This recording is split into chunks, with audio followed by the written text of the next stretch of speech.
Today was an incredible day, a lot of emotion here in this amazing arbor here at the Tk'emlúps, Secwe.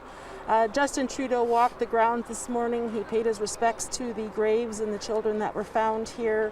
Many of the leaders blasted the Prime Minister that there should be more of accountability, more action instead of just talking, and I'm sure that was felt throughout the country as everybody was wanting more for action from the Prime Minister to move on these issues.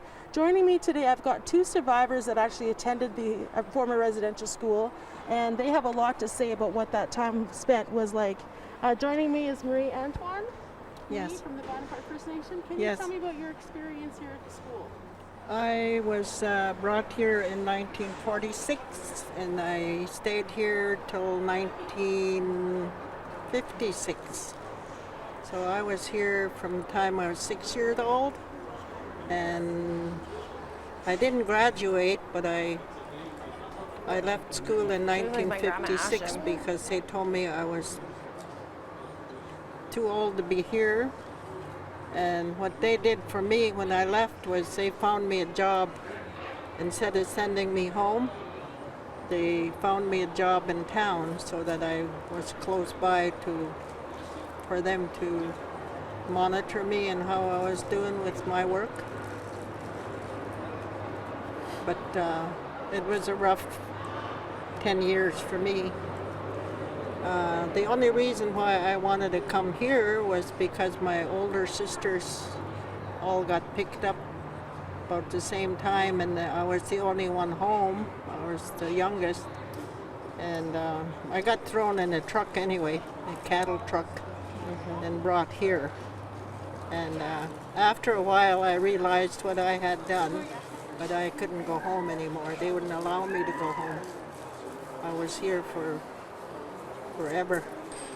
Seemed like forever anyway. Diane, Sandy, you've also attended this former residential school. What was your experience like here, if you could share with us?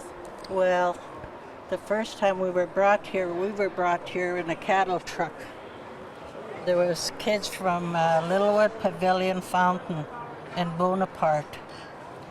And we were brought to the front of the school here. They didn't care about the transportation he brought us in.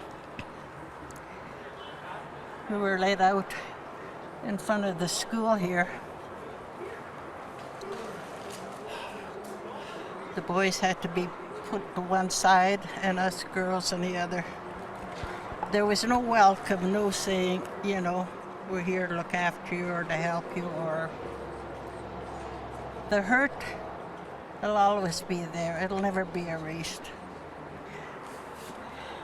And the first thing they did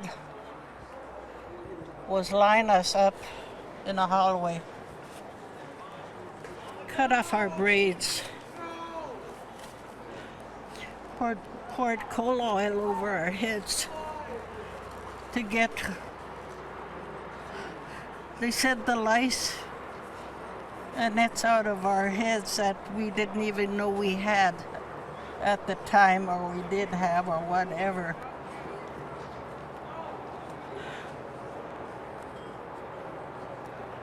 And after all that, what did they do with the hair?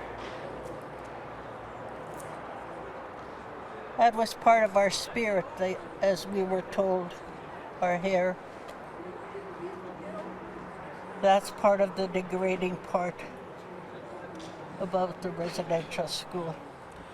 Earlier today, you both lined up to talk directly to the Prime Minister, and it was your son that asked for him to directly apologize to you two.